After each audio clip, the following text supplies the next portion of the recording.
Kaixo, ongi etorria, progresioekin jarraitzeko problema gehiago egingo ditugu. Ta lehenengoak honela dio. Herrialde batean, gutxi gorabehera 80 milioi biztanle daude. Eta 20 urte barru, 110 milioi izatea aurre ikusten da. Kalkulatu urteko hazkunde tasa denbora tarte horretan. Emaitza 100-etan eman. Orduan, hau jakin behar dugu zer den progresio aritmetikoa ala geometrikoa. Ikusten dezun bezala, hemen populazioa da, eta populazioak eta ez dira izaten progresio aritmetikoak. Izaten dira geometrikoak. Orduan, erabili beharko dugu formula hau edo hau. Hemen, batura eta ez digute eskatzen, ez digute galdetzen, orduan, erabili beharko dugu formula hau. Ezta? Gai orokorra berdin, lehenengo gaia, bider, arrazoia, bider, eneken bat. Orduan, hasiko gera. A, N behar dugu lehenengo gaia, behar dugu R, eta N. Zer da galdetzen digutena 100-etan, ez da? Zenbaren hazkunde tasa. Orduan, galdetzen digutena R da. Orduan, beste hiruak atera behar ditugu. Lehenengo gaia, zein da? Hemenik atako dugu, ez da? 80 milioi biztanle daude. Orduan, lehenengoa da, 80. Eta azkenekoa, 110 milioi. Orduan, azkena da, 110. Hau da, galdetzen digutena, esan dugun bezala, eta orduan, jakin behar dugu, zenbat urte dira. Jartzen du, 20 urte barru. Hori zenbat urte dira. Zenbagarren gaia da. Hemen nahasketa egon daiteke. Adibide bat jarko dizut. Lau, bost. Lehenengo gaiak gaude, eta esaten digute. 3 urte barru. 3 urte barru zenbagarren gaia da. Hiru? Ez. Begira. 3 urte barru da bat, 2, 3. Laugarrena. Orduan, beti erantzi behar dugu gehi bat. Ze gurea, bat ez da 0. Hasten gara batetik kontatzen. Orduan, eman behar dugu gehi bat. Ondorioz, zein gai da 20 urte barru, izango da 21 garrena, ez 20 garrena. Kontuz horrekin. Eta hau, ulertu badezu, zau da ondo ulertu barrena formula hontan, hemendik aurrera egitea nahiko horrexe izango da. Kalkulagailuekin, noski.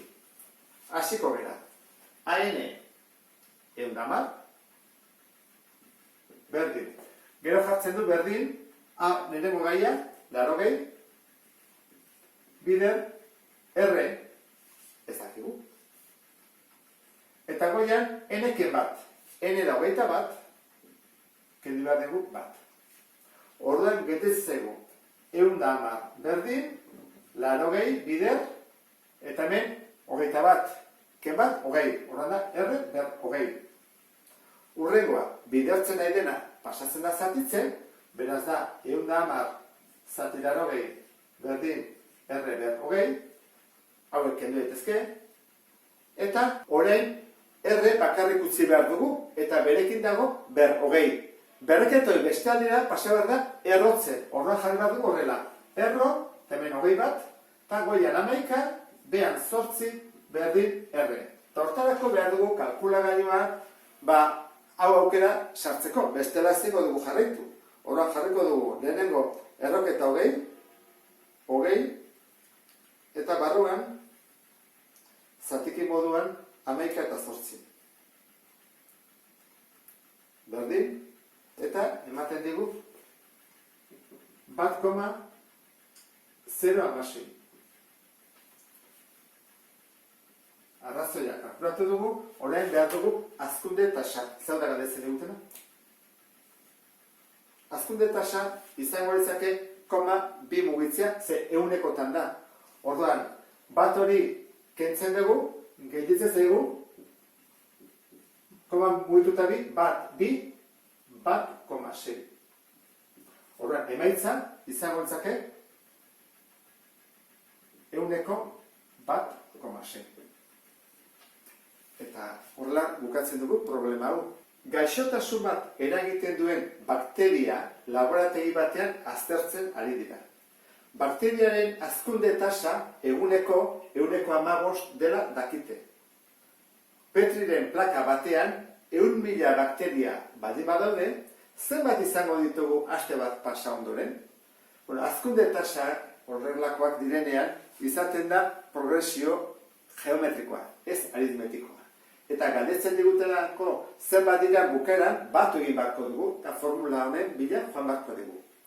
Badakizu Petriren plakak nolakoak diren, ezta? Horrelako izaten dira, eta hor jartzen dituzte kultiboak eta horrela, eta bakteriak joaten dira ugaritzen eta ugaritzen. Jakin behar dugu, 100.000 bakteria baldin bazeuden, hemen jarriko dut, zenbat dauden orain.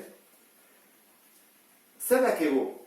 Gauza batzuk, bai, adibidez, esaten digute, hazkunde tasa 115 dela eguneko, ezta? Eta galdetzen digute, aste bat pasa ondoren. Formula honetan, zer behar dugu?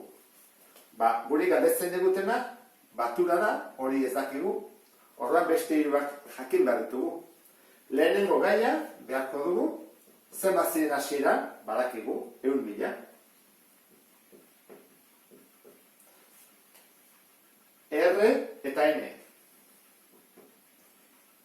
N-ekin lehen bezala, ondo pentsatu behar dugu. Aste bat barru, zein da, zenbarren gaia den. 7 diren, ala 8 diren.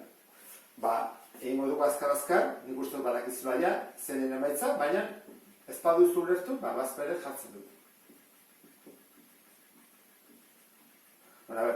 Gu hemen gaude, aste bete, horan da, 7 egun dira. 1, 2, 3, 4, 5, 6, 7. Beraz, 8 garrena.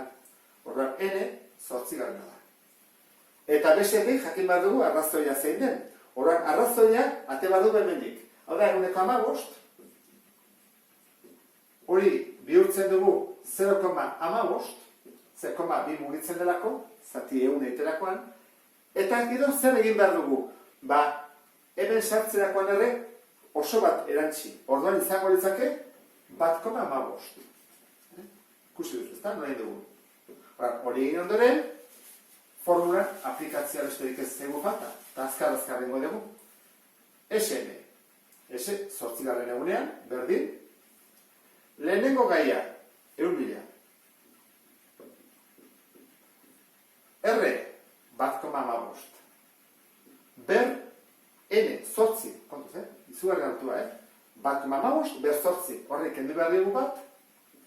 Eta gero behan, R-eri, 1,15, kendu behar dugu betere bat. Horren, hau, kalkulagailuan sartu beharko dugu, 1,15, ber 8, ken bat, bider, ken bila, eta zati, nik 1,15, ken bat, hori da 0,15. Eta ateratzen zait, berdin, 1.000.000, 692 bat, eta jarko gutxi gora bera, ez da esaktua. Guk hau ezin dugu jarri emaitza bezala, hori ez da onargarria. Ze hau ere, 100.000 bakteria da aproximazio bat, gutxi gorako bat. Guk ere jarri barko du, gutxi gora bera. Eta otarako, borobildin bat dugu. Hau da, 1.000, milioia. Zer jarriko dugu, balereko bizefra besteik ez, Horan, zer jarriko dugu, milioi bat eta 200.000, borobilduta. Bakteria. Hau izango zeteke, emaitza. Orduan, gogoratu. Olako zenbaki bat atatzen denean, biribildu egiten dugu, eta jartzen dugu erauntara. Milioi bat, 200.000 bakteria. Aste bete pasandoren. Beste modu bat ere badago jartzea, eta dela 1,4, eta gero ondoren, 10 ber, eta hemen daude, 1, 2, 3, 4, 5, 6, ber 6, bakteria. Bi modu daude, horrela edo beste horrela. Hau da, notazia zientifikoa. Honekin bukatzen dut, beste bat arte, agur.